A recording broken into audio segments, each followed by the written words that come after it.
Sem.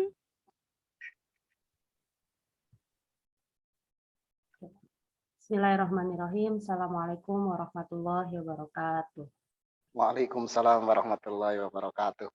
Alhamdulillahirabbil alamin wa bihi nasta'in wa ala umuri dunya waddin. Wassalatu wassalamu ala asyrofil anbiya'il mursalin wa ala alihi washabihi ajmain. Rabbi shrah li sadri wa yassir li amri wahlul 'uqdatam min lisani yafqahu qawli amma ba'du. Hari ini alhamdulillahirabbil alamin kita masih bisa berkumpul bersama untuk belajar ngaji bersama di kajian Al-Hikam di kitab Hikmah Ibnu Athaillah Al-Iskandariyah yang sudah sampai kepada hikmah yang ke-45. Sebelum kita memulai kajian kita pada pagi hari ini, mari sama-sama kita berdoa semoga ilmu yang kita dapatkan pada pagi hari ini dapat menjadi ilmu yang bermanfaat, dapat menjadi amal jariah untuk kita semuanya. Amin ya rabbal alamin. Amin, amin, amin. Ala hadhihi niyah sholihah. Al-Fatihah.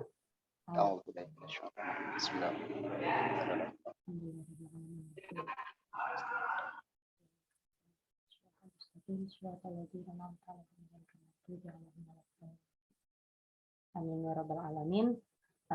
Selanjutnya saya persilahkan kepada Ustadz Tarto untuk menyampaikan hikmah yang ke-45 ini. Monggo, Pak. Bismillahirrahmanirrahim. Assalamualaikum warahmatullahi wabarakatuh. Waalaikumsalam warahmatullahi wabarakatuh. Alhamdulillah, syukurillah, la haula wala quwata illa billah. Shalatu wassalamu ala Rasulillah Muhammad ibn Abdillah wa ala alihi wa ashabihi wa man walah, amma ba'du. Yang saya hormati Ibu Dekan, Ibu Nadia Mukhtar, yang saya hormati kepada seluruh Wadak 1, 2, dan 3, dan juga seluruh Civitas Akademika UAH UIN Zaizu yang saya hormati. Marilah kita awali untuk mengaji hikmah yang ke-45 ini dengan menghadiahkan Fatihah kepada Swahibul Kitab. Dalam hal ini Ibnu Athaillah As-Sakandari. Nah, ini ya wali kulli niat itu salih wa Rasulullah sallallahu alaihi wasallam. Susun dan muallif kitab Al-Hikam Ibnu Athaillah As-Sakandari. Al-Fatihah.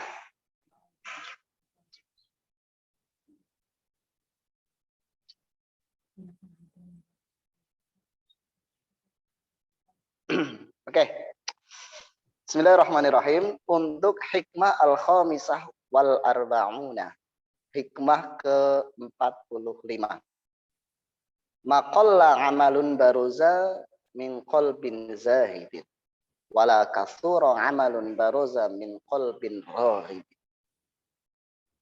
Maqalla amalun. Tidak ada amalan yang dianggap sedikit. Baroza min qalbin zahidin. Yang keluar dari hati yang zahid, hati yang zuhud. Wala kasura amalun. Dan tidak ada amal yang dianggap banyak. Baroza min qalbin raghibin. Apabila amalan tersebut itu keluar dari hati yang tamak, hati yang cinta terhadap dunia. Orang yang merindukan atau orang yang mencintai dunia dengan berlebihan. La'ala ajma'u kalimatin fi bayani ma'na zuhud ay yuqala innahu al-i'rad an kulli ma 'ada Allah azza wa jalla. Barangkali kata yang paling tepat untuk menggambarkan tentang makna dari zuhud itu sendiri menurut Syekh Ramadan Al-Buti ini adalah al-i'rad an kulli ma 'ada Allah azza wa jalla. Yaitu berpaling dari segala sesuatu yang selain Allah Subhanahu wa taala. Yaitu jadi bisa disimpulkan bahwasannya zuhud itu bukanlah alla tamlika syai'. Nah, zuhud itu alla tamlika syai' wa yamliku ka asyai'. Nah ini ya. Zuhud itu itu bukan berarti kamu itu tidak memiliki apa-apa. Tidak memiliki keluarga, tidak memiliki harta benda, tidak memiliki rumah. Itu bukanlah zuhud yang sebenarnya. Tapi yang dimaksud zuhud adalah ayyam likaka. Yang dimaksud zuhud itu adalah Allah tamlika syai', ya. Kamu Allah tamlika syai', kamu tidak memiliki apa-apa, tetapi sesuatu tersebut itu tidak memiliki kamu. Dalam artian itu dia tidak menjadikan kamu itu terbelenggu, terikat dengan sesuatu tersebut. Ya.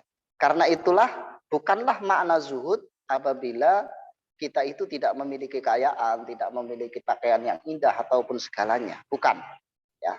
Karena itulah di sini wal murad bil i'rad uzufun nafs. Yang dimaksud dengan berpaling di sini adalah menjauhkan diri. Nah, ya, menjauhkan diri dari segala sesuatu selain dari Allah Subhanahu wa taala.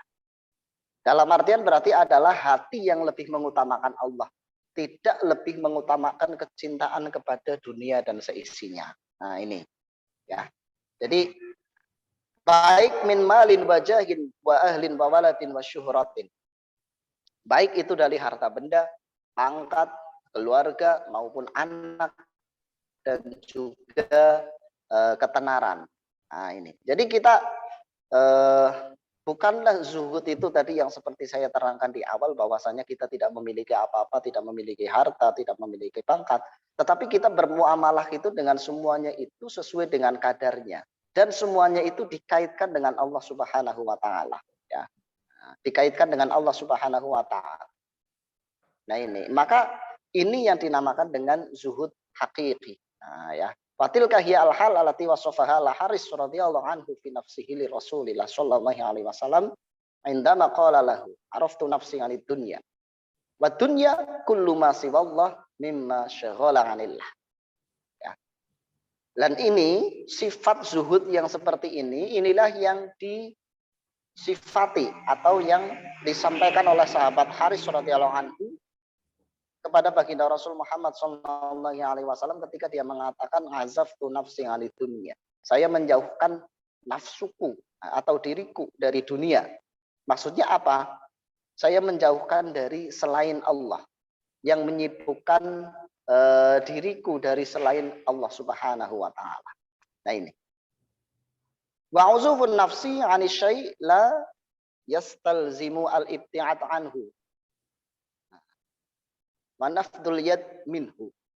Yang dimaksud dengan menjauhkan diri dari sesuatu tersebut itu tidaklah mengharuskan seseorang itu ibtiatkan menjauh darinya, ya, terus mengabaikan tangan, mengibaskan tangan darinya.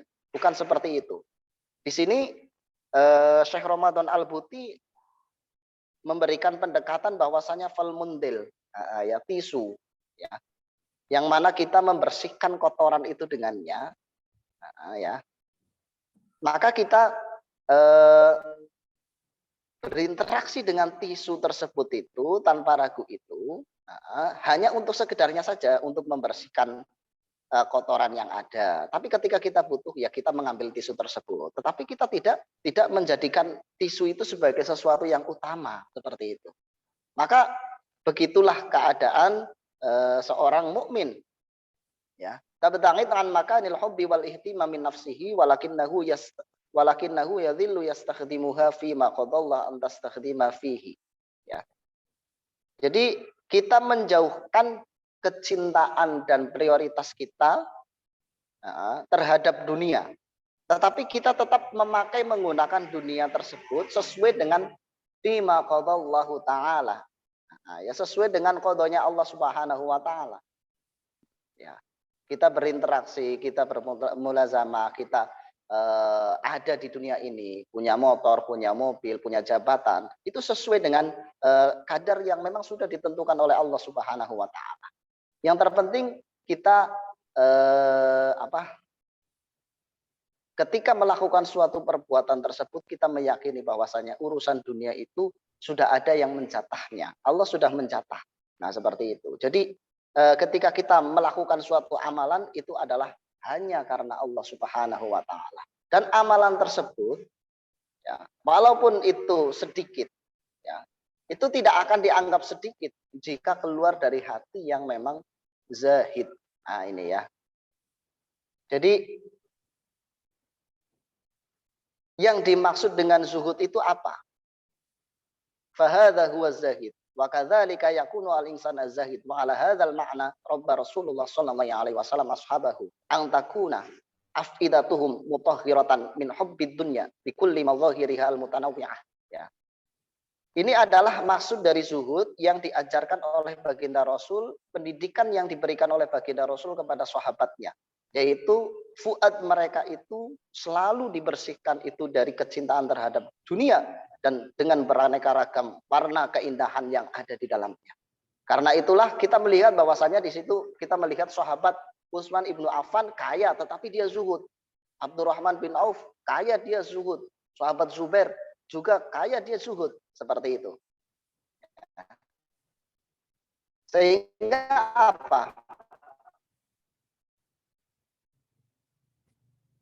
Wa yastakhdimuha likulli min dunya wal akhirah. Itu menggunakan hartanya, menggunakan apa yang mereka miliki hanya untuk kemaslahatan dunia dan akhirat. Nah, ini adalah tarbiyah yang dilakukan oleh baginda Rasul Muhammad sallallahu alaihi wasallam kepada para sahabatnya. Maka kita melihat di sini hati yang zuhud itu, ya, kita melihat pada halaman 175.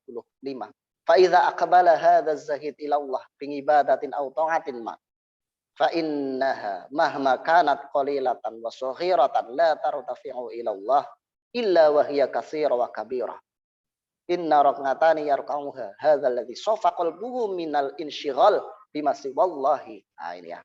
Apabila si zahid ini menghadap kepada Allah dengan ibadah, dengan beraneka ragam bentuk ketaatan, walaupun ketaatan tersebut itu sedikit atau kecil, maka itu tidak terangkat kepada Allah, kecuali itu akan dianggap sebagai sesuatu yang banyak dan besar. Contoh, 2 rakaat yang dilakukan oleh seorang hamba yang sofa qalbuhu, yang hatinya bersih dari kecintaan terhadap dunia. Dia melakukan 2 rakaat itu bukan karena mencari pangkat, bukan mencari pujian dari orang lain, bukan karena menginginkan kecuali hanyalah Allah Subhanahu wa taala. Maka ketika dia membaca, yang dia baca itu hanyalah surat Fatihah dan maupun suratan-suratan yang pendek, tetapi dia bikulli masyairihi wa fikrihi wa wijdanihi ila ma yukhatibu bihi Rabbul Izzah min ayati hadhihi surah. Dia membacanya itu dengan segenap perasaan, pikiran dan hati nuraninya, ya, kepada apa yang menjadi pesan Allah Subhanahu wa taala kepadanya, dia resapi. Nah, ya, dia resapi. Ya. Maka itu tidaklah dianggap sebagai sesuatu yang kecil, tapi dianggap menjadi sesuatu yang besar di sisi Allah Subhanahu wa taala ketika yang dia cari dalam 2 rakaatnya itu adalah berupa ketaatan kepada Allah Subhanahu wa taala. Nah, itu. Jadi mungkin kita yang selama ini melakukan 2 rakaat duha ataupun yang lainnya dengan tujuan untuk dunia, dengan tujuan untuk yang lain, bukan karena hati yang zahid.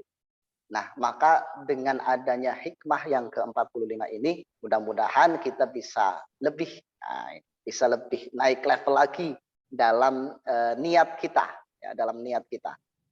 Kita melihat ketika hati ini adalah mir'ah, ya. Hati ini adalah wa innamal qalbu mir'ah la budda antan kangisa 'alaiha suwarun ma. Hati ini, qalb ini adalah cerminan yang nantinya akan memancarkan berbagai macam penggambaran. Nah, ketika hati ini adalah hati yang bersih, ya, hati yang dipenuhi hanya disibukkan untuk Allah Subhanahu wa taala, tidak kepada yang lain, maka akan terpancar keindahan-keindahan yang ada di dalamnya. Dan baik itu 2 rakaat maupun bacaan surat yang pendek ketika insyighalnya itu hanyalah bukan siwallah, ya, hanya kepada Allah, ya, maka itu lebih berharga, lebih bernilai, dan lebih diterima oleh Allah Subhanahu wa taala. Karena itulah wa inna ma yatajalla 'alal qalbil insan badi'u dzi bad'in haninu al fitri ilallah, pasti nasihi bi basyairin ubudiyati as-safiyah 'ali syawaib lillah fa idza nasha'a muhassinan lidat tawajjuh ila maqami dunya bi kulli ma fiha min zagharifi wa raghaib izdadat mir'atuhu sifaan. Nah, ketika hati, ya, yang mana ini menjadi cerminan yang akan menggambarkan berbagai macam penggambaran, itu tumbuh muhassinan tidak tawajjuh, yang terlindungi dari mengharapkan, ya, menghadap kepada keinginan-keinginan dunia dan berbagai macam keindahan dan juga kecintaan-kecintaan yang ada di dalamnya, maka hati ini akan menjadi cerminan yang bertambah bersih, ya. Maka fitrah dari hati tersebut, ya, fitrah dari hati tersebut yang mana akan menumbuhkan kecintaan kepada Allah Subhanahu wa taala, maka di situ amalan-amalan yang keluar darinya tidak ada yang dipandang sedikit, tidak ada yang dipandang remeh. Nah, ini, ya. Maka ketaatan-ketaatan yang kita lakukan, ya, ketaatan-ketaatan yang kita lakukan diharapkan seumpama kita membaca Al-Qur'an, nah, ya, kita menghafalkan Al-Qur'an. Nah, ini menghafalkan Al-Qur'an tapi niatnya ternyata itu bukanlah untuk menggapai ridho dari Allah Subhanahu wa taala, tetapi demi sesuatu yang lain, demi mendapatkan pujian, demi mewarisi ini itu ataupun sesuatu yang lain, maka sesuai dengan hadis Nabi itu, ya, innamal a'malu binniyah wa innamal likulli imri'in ma nawa. Nah, itu kan famangkana hijratuhu, ya, ila imra'atin itu, ya, ila dunya yusibuha wa imra'atin yang kihuha, ya. Nah, itu. Barang siapa, ya, setiap amalan itu bergantung kepada niatnya. Makanya yang niatnya itu kepada dunia, maka dia akan dapatkan dunia saja, atau mendapatkan perempuan yang ingin dia nikahi. Nah, itu seperti itu. Nah, ini adalah penggambaran begitu pentingnya niat kita semuanya agar menghasilkan suatu amalan yang mana keluar dari hati yang zahid, hati yang bergantung kepada Allah, hati yang mengutamakan cinta kepada Allah Subhanahu wa taala. Seperti itu. Nah, adapun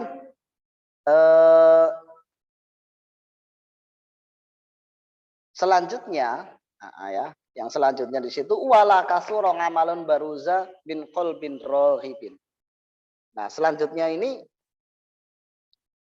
tidaklah dipandang banyak suatu amalan yang keluar dari hati yang rohib, hati yang dipenuhi dengan kecintaan terhadap dunia, hati yang di situ ada pamrih dalam ibadah. Nah, ini, ya. Nah, ini qalbur rohib itu apa?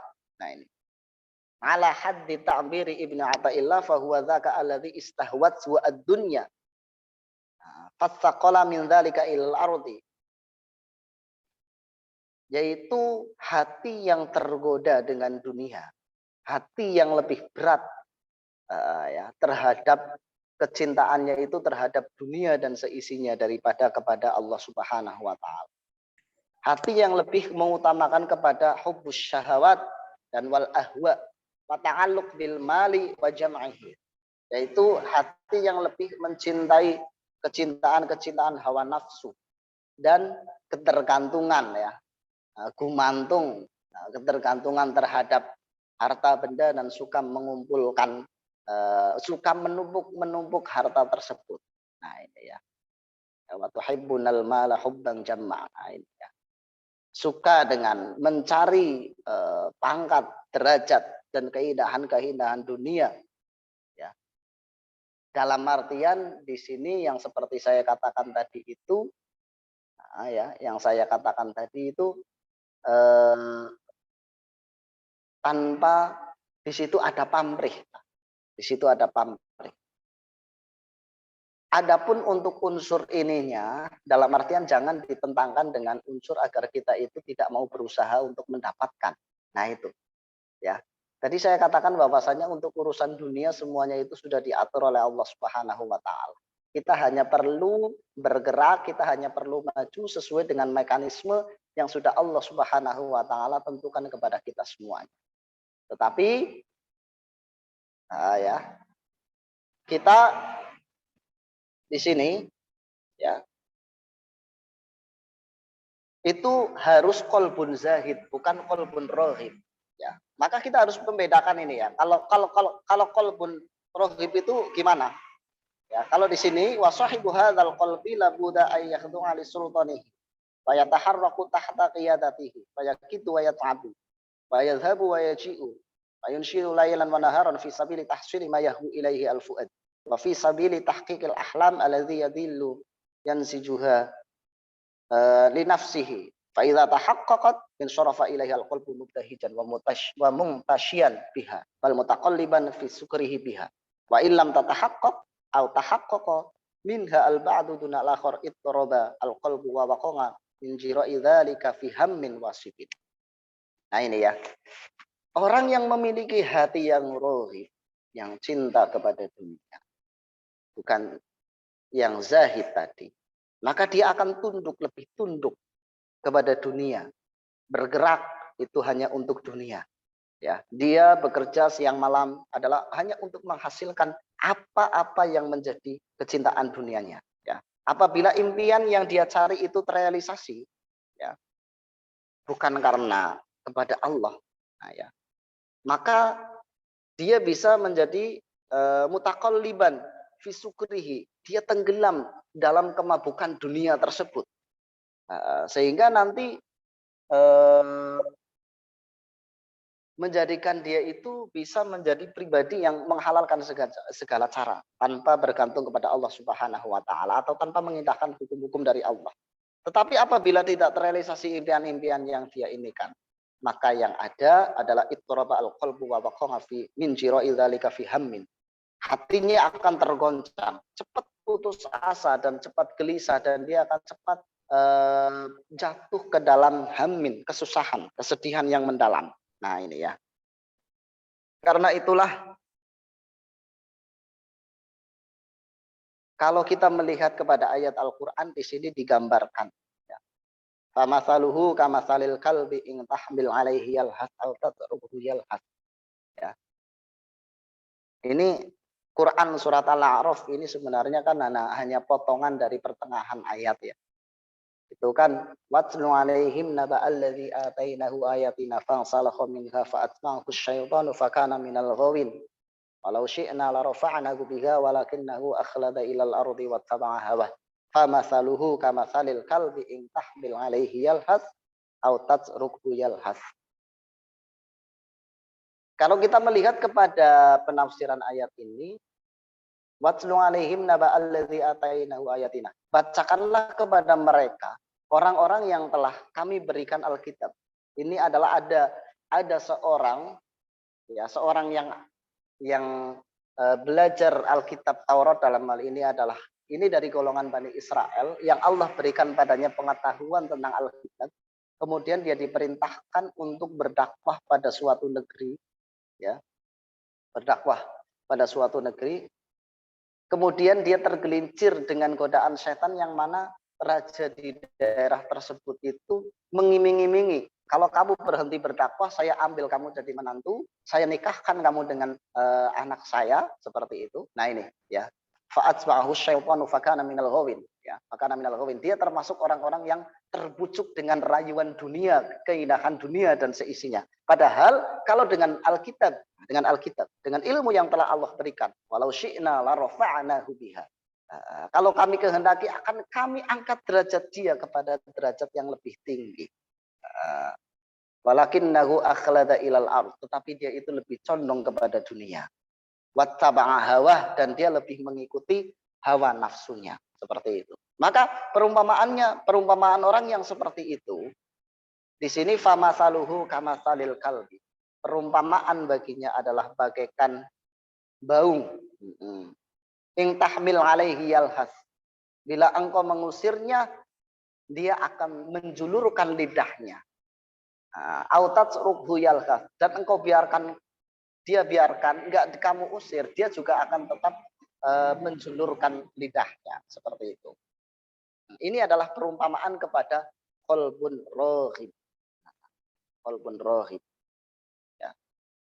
Jadi ketika fama qimatu ta'a alladhi yaqbalu biha sahibu hadzal qalb ila Allah azza wa jalla, maka nilai apa ketaatan bagi seseorang yang mana dalam sholatnya, dalam ibadahnya, ya, itu dipenuhi dengan hati yang rohib, kecintaan terhadap dunia karena ingin sanjungan, karena ingin pangkat, karena ingin sesuatu yang lain seperti itu. Maka innaha laisat, tidak memiliki nilai sama sekali. Keadaan yang seperti ini illa sya'nan min syu'uril jismi wal a'dha. Ya. Maka sangat disayangkan apabila 2 rakaat yang kita lakukan dalam sholat duha itu adalah demi untuk mendapatkan uang atau demi mendapatkan sesuatu yang lain. Ya.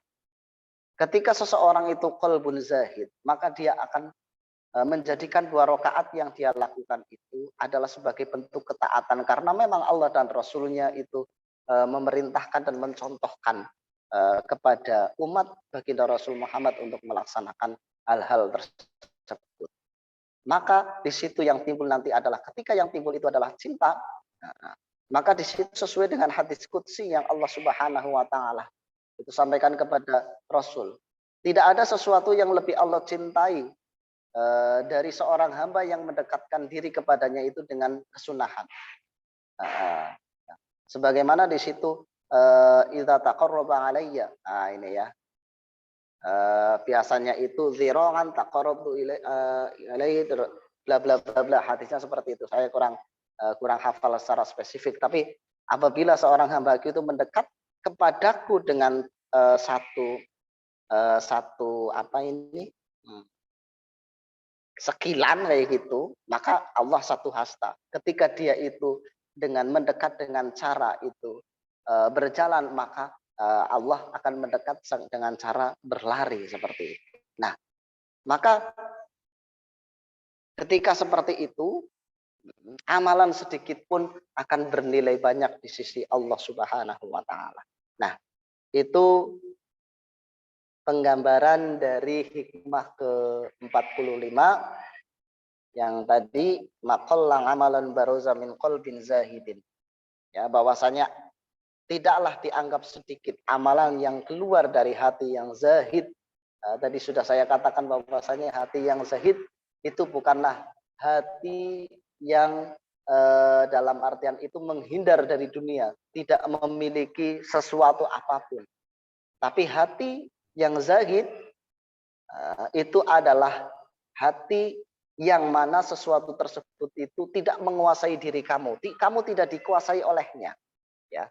Hati yang zahid itu adalah hati yang hanya diisi dengan penuh rasa cinta kepada Allah Subhanahu wa taala. Jadi ketika ada suatu orang yang membuat suatu perbuatan contoh, tadi saya katakan sholatnya hanya 2 rakaat saja, kemudian bacaannya juga suratan yang pendek. Bukankah pernah baginda Rasul itu suatu saat ketika duduk-duduk bersama para sahabat di dalam masjid kayak gitu, kemudian baginda Rasul menghabarkan kepada para sahabat, sebentar lagi akan datang itu yang ahli surga ini, ya, penduduk surga dia akan datang ke sini kayak gitu. Nah itu diperhatikan, nggak ada yang datang. Suatu saat tiba-tiba ada yang datang, ya, sehingga sahabat Nabi ini ada yang penasaran, ini orang amalannya apa sampai baginda Rasul kok mengatakan bahwasannya dia itu ahli surga. Maka sahabat ini meminta izin kepada orang yang tadi ditunjuk oleh baginda Rasul sebagai ahli surga untuk menginap di rumahnya. Tapi sahabat ini nggak mengatakan bahwasannya Rasul tadi mengatakan kamu ahli surga, nggak mengatakan seperti itu, ya. Maka sahabat Nabi ini menginap di tempat orang ini. Kemudian sahabat ini ingin melihat amalan apa orang ini, ya. Diperhatikan keseharian dia. Ternyata dia sholat ya seperti biasa, ya. Sholat fardu, kesunahan paling ya sunah rawatib itu. Sholat malam setelah Isya dia tidur terus sampai sepertiga malam terakhir dia nggak bangun-bangun, ya, nggak bangun-bangun ini. Kemudian mendekati subuh dia bangun, dia sholat hanya 2 rakaat tidur lagi, sampai datang waktu subuh dia sholat. Paginya seperti itu, paginya dia berangkat ke tempat kerjanya seperti itu, sore pulang seperti itu. Nah ini amalannya apa? Nggak ada yang istimewa ini. Nah itu. Tapi ternyata ketika sudah selesai waktu menginapnya, sahabat ini bertanya, amalan kamu apa sih yang istimewa? Dia mengatakan amalan saya hanya seperti ini aja, nggak ada yang lain seperti itu. Saya sholat ya sesuai dengan perintah Allah. Saya melakukan kesunahan, saya melakukan pekerjaan itu ya karena Allah. Nah, kemudian yang lebih ini lagi, ketika sahabat ini pergi pulang kayak gitu, belum menemukan jawaban yang memuaskan. Nah, si Shahibul Bait ini undang kembali bahwasanya salah satu hal yang tidak pernah dia inikan, itu adalah rasa iri kepada tetangga ataupun kepada rezeki yang Allah Subhanahu wa taala berikan kepada yang lainnya. Tidak ada kebencian kepada siapapun di dalam hatinya, yaitu kecuali hanyalah cinta kepada Allah Subhanahu wa taala. Nah, itu mungkin bisa dikaitkan dengan maqalla amalun baruza min qalbin zahidin. Ya. Karena sekarang itu ini juga menjadi faktor yang penting dengan fenomena yang ada, fenomena orang yang lebih banyak memamerkan ibadahnya, baik dimanapun, baik di jalan, di media sosial ataupun yang lainnya. Nah ini kalau begitu pentingnya hal ini, ya, karena ini sifatnya itu memang sifat bongso ati itu ya.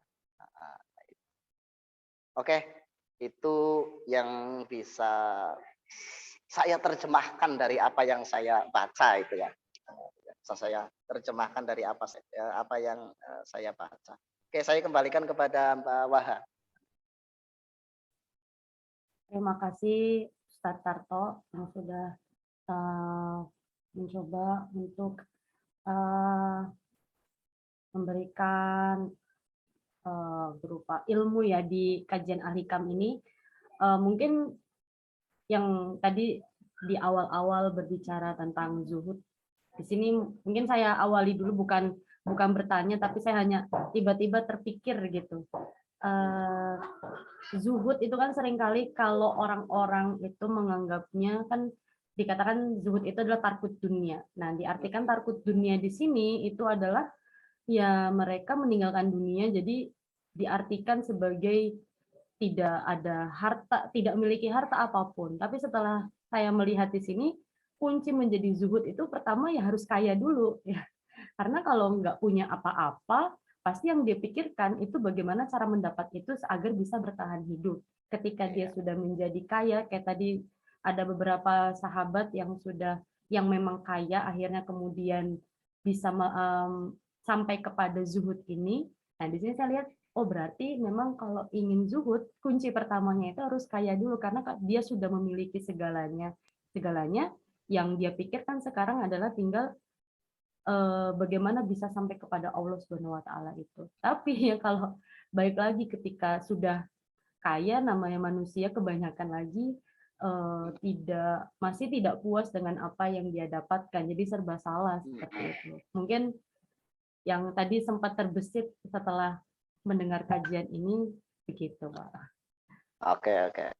Mungkin Ya memang enggak, Pak.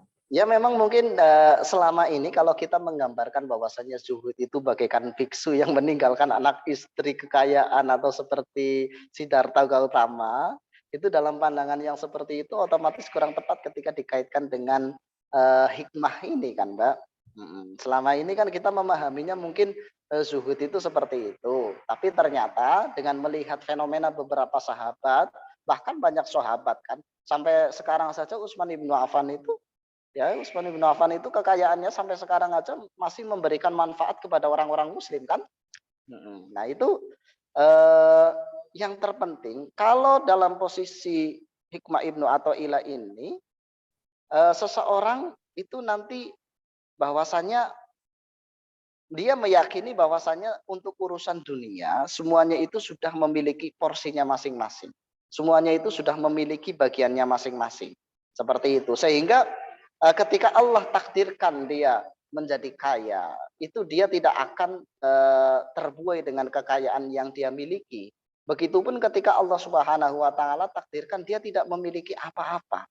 Seperti itu. Ketika Allah tidak mentakdirkan dia itu tidak memiliki apa-apa, itu hatinya itu tidak akan, ya dalam istilah Jawanya itu dersula, kemudian ibadahnya. Bukankah dia ibadah itu bukan untuk menjadi kaya, tetapi adalah bentuk ketaatan seorang makhluk kepada Khalik, seperti itu.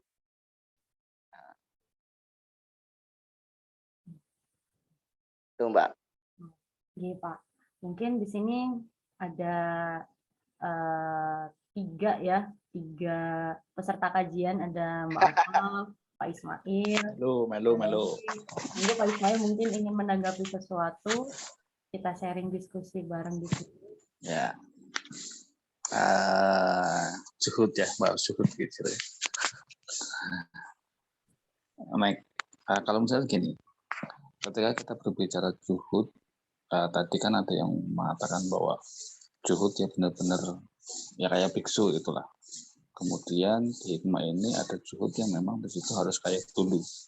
Nah, menurut saya keduanya itu mempunyai porsi masing-masing. Menurut saya gitu ya. Dalam artian ada tingkatan untuk sampai kepada zuhud yang sesungguhnya atau yang paling atas. Sama kayak gini. Wa amali dunyaka ke anaka tangis abadan. Ya wa amal ya akhirul tiga ke anaka tamun tuhudan. Nah ini kan sebenarnya ada tahapan. Ya. Ada tahapan dari mana dulu sih kita melangkah untuk sampai kepada bisa mengaplikasikan keduanya ini. Nah, dalam zuhud pun saya kira lebih mudah untuk melaksanakan zuhud yang tarkudunya, ya, yang sama sekali tidak terkait dengan dunia gitu loh, dibandingkan dengan zuhud yang yang berbarengan dengan dunia, ya, gitu. Jadi menurut saya keduanya tetap itu bisa dikatakan benar, hanya saja ada proses atau ada tingkatan terkait dengan zuhud itu. Mungkin gitu. Sebenarnya untuk yang tingkatan zuhud itu memang kita bisa, dalam artian itu kita selalu melatihnya. Tadi saya katakan bahwasanya adapun anggapan zuhud yang seperti biksu yang tergambarkan dengan tanpa melihat kepada pemahaman para ulama yang menjadi masternya, itu ternyata adalah pemahaman yang kurang tepat, seperti itu Pak Ismail, ya. Karena ternyata zuhud dalam Islam itu berbeda dengan pandangan zuhud atau pandangan yang selama ini kita pandang seakan-akan zuhud itu berperilaku seperti Siddhartha Gautama itu, dengan meninggalkan anak istri, kerajaan, ataupun sesuatu yang lain. Kalau di dalam Islam itu adalah kita berinteraksi dengan apa yang Allah berikan kepada kita semuanya. Allah berikan kita keluarga, Allah berikan kita istri, Allah berikan kita anak, ya kita cintai mereka itu sesuai dengan kadarnya, sesuai dengan apa yang Allah perintahkan kepada kita semuanya. Bukankah anak istri itu juga bisa menjadi fitnah ketika kita itu memiliki cinta yang berlebihan, mengedepankan cinta kita kepada mereka daripada kecintaan kepada Allah dan Rasulnya. Seperti itu. Itu yang saya pahami dari apa yang saya baca di dalam syarah yang disampaikan oleh Syekh Ramadan Al-Buti. Memang di bagian-bagian akhir beliau itu memang menganjurkan untuk selalu agar kita semuanya itu bisa sampai kepada qalbin zahid. Nah itu ya, agar kita semuanya itu bisa sampai kepada qalbin zahid ya. Maka yang pertama yang kita lakukan itu adalah kita memusatkan pandangan kita memusatkan hati kita bahwasanya Allah lah wahdahu masdaru kulli sa'ada wa khair. Allah lah sumber dari segala macam kebahagiaan dan juga kebaikan. Ya. Sedangkan kalau kita dalam artian itu memalingkan pandangan kita kepada Allah, kepada makhluknya Allah, maka yang terjadi adalah menjadi qalbun rohibun itu tadi. Ya. Seperti itu. Karena itulah di sini Syekh Ramadan Al-Buti itu selalu menganjurkan agar kita itu syifaul qalb, ya, membersihkan hati kita semuanya, ya. Membersihkan hati kita semuanya agar kita semuanya itu bisa naik level derajatnya itu ke itu tadi, ya, ke level yang ada, seperti itu.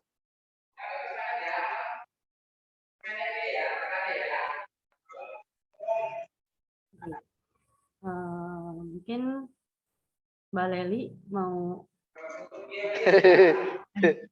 disampaikan ya, Pak Ustadz, bagaimana ya kalau misalnya Bu Senior.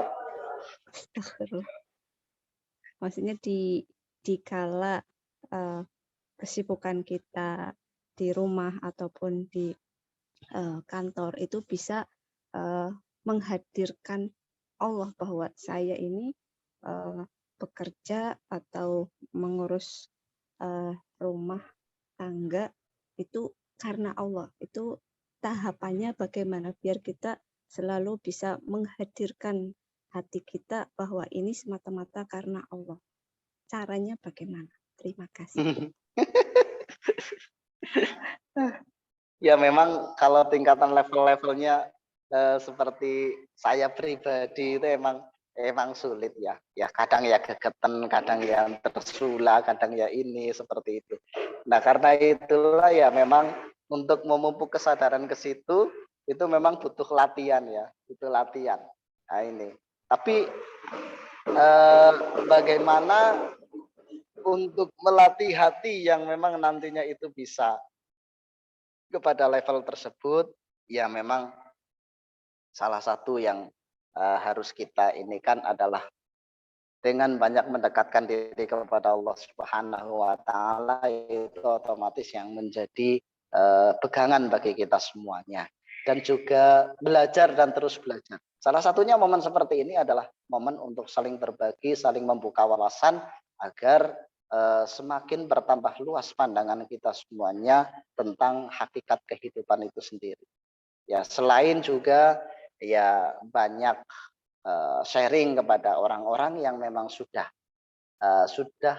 pernah melewati fase-fase ini dan mereka itu dipandang sebagai orang yang berhasil untuk bisa menerapkan menempatkan kedua kaki, ya, menempatkan kedua kaki baik ketika itu menjadi orang yang ada di tengah-tengah keluarga ataupun ketika dia itu berada di suatu tempat kerja, seperti itu, Pak.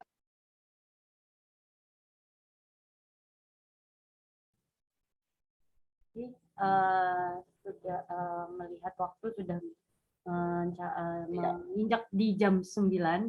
Mungkin kita sudahi kajian kita pada pagi hari ini. Semoga apa yang kita sharing bersama, yang disampaikan oleh Ustadz Tarto, bisa menjadi bekal kita semua untuk bisa lebih kita dekat lagi kepada Allah Subhanahu wa taala. Amin, amin, amin, amin. Mari kita tutup kajian kita pada pagi hari ini dengan sama-sama membaca alhamdulillah. Alhamdulillahirabbil alamin. Subhanakallahumma bihamdika nasyhadu an la ilaha illa anta nastaghfiruka wa natubu ilaik. Ya, terima kasih untuk kehadirannya semuanya peserta kajian dan juga Ustaz Tarto. Ya, Bila sama-sama. Assalamualaikum warahmatullahi wabarakatuh. Waalaikumsalam warahmatullahi wabarakatuh.